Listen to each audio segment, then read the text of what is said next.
पहिल्यांदा 2 वर्षाची शिक्षा असेल तर अध्यक्ष महाराज त्याला जमानत दिली जात नव्हती.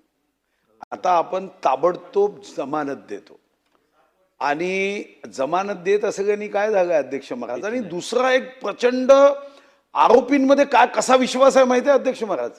एक अनुदानित इंजिनिअरिंग कॉलेज होतं, त्याच्यामध्ये एरोनॉटिक्स सब्जेक्ट होता. विद्यार्थ्यांनी अध्यक्ष महाराज एक विमान तयार केलं. आता ते विमान तयार केल्यानंतर पत्रकारांना निमंत्रित केलं, विमानात बसले आणि अनाउन्समेंट झाली की कॉलेजच्या विद्यार्थ्यांनी विमान तयार केलेलं आहे, आता ते उडण्यासाठी तयार आहे. पत्रकार घाबरले, सर्व खालती उतरून गेले, फक्त प्रिन्सिपल बसून राहिला आणि एक पत्रकार हिमतीने बसून राहिला. तो पत्रकार प्रिन्सिपलला म्हणाला, बाकी सर्व घाबरून उतरले कारण तुमच्या कॉलेजच्या विद्यार्थ्यांनी हे विमान बनवलं, तुम्हाला भीती वाटत नाही.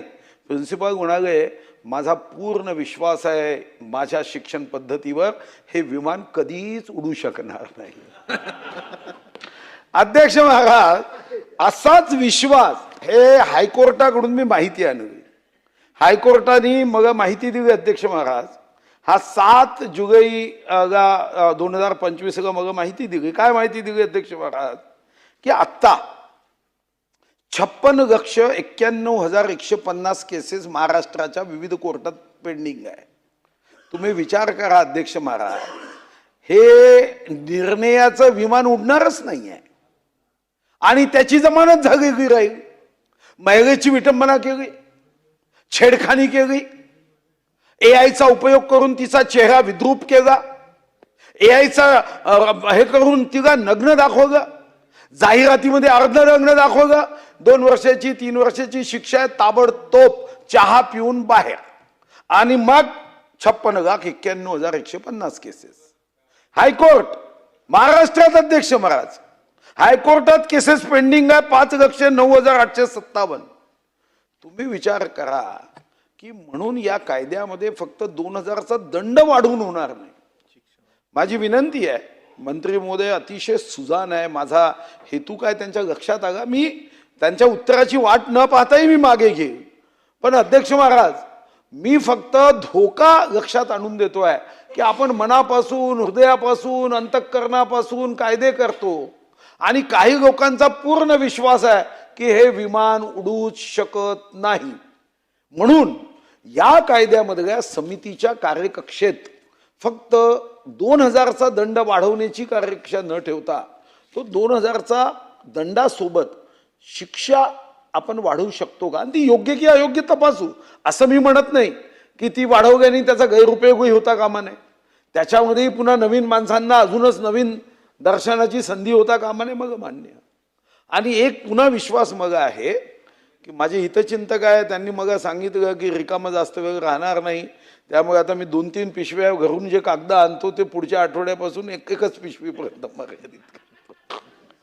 पण अध्यक्ष महाराज, हा कायदा बनवताना हे खरं आहे त्यांचं म्हणणं की केंद्र राज्य, पण मला हाही विश्वास आहे की माननीय आशिष शेलार साहेबांचा संबंध देशाच्या गृहमंत्री महोदयांसोबत एवढा प्रेमाचा आहे की साहेबांनी, आशिष शेलारांनी जर अमित भाईंना म्हटलं की या कायद्यात साहेब सुधारणा पाहिजे, तर मला विश्वास आहे की आशिष शेलार साहेबांसोबत अमित भाईंचा आशिष हा स्थायी स्वरूपाचा आहे, चिरंजीव स्वरूपाचा आहे.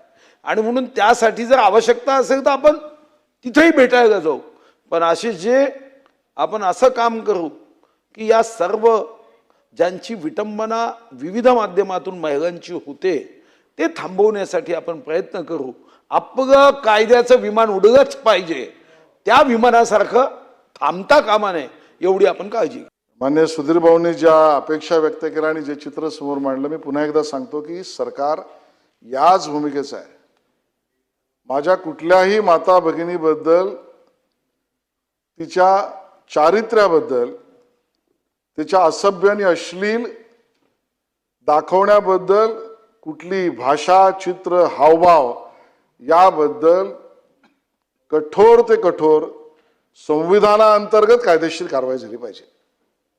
यात कुठेही सरकारची भूमिका नाही की असं करणाऱ्याला परत तसं करता येईल किंवा करावं असं वाटावं असा मनातच विचारू नये एवढी त्याच्यावर दंड आणि कारवाई झाली पाहिजे.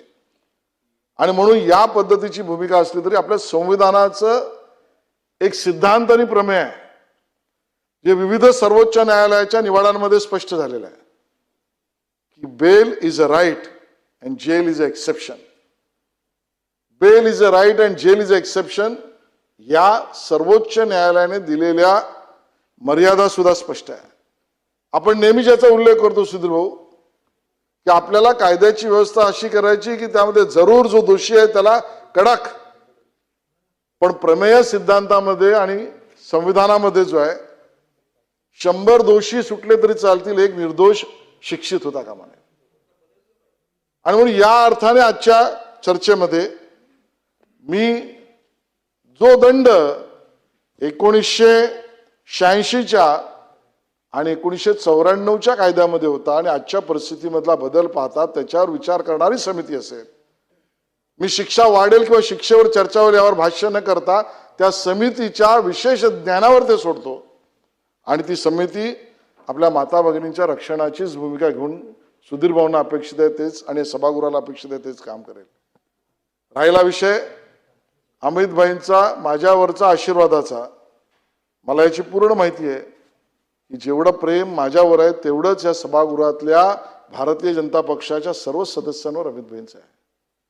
आणि म्हणून त्यांच्या समोर आपण सुधीर भाऊ तुम्ही नेहमी एकत्र गेलो तर तुमच्याकडचा वाघ आणि माझ्याकडची सेवा असं दोन्ही घेऊन जाऊ आपण अमित भाईंकडे नक्की हा विषय मांडू आणि या अतिशय महत्त्वाच्या विषयाकडे आपण सभागृहाचं लक्ष महाराष्ट्रातल्या नागरिक, माता भगिना, बाल व्यवस्थेवर काम करणारे बाल वैज्ञानिक, बाल समाज कार्यकर्ते आणि साहित्यिक या सगळ्यांना अपेक्षित असलेली चर्चा उपस्थित केलीत.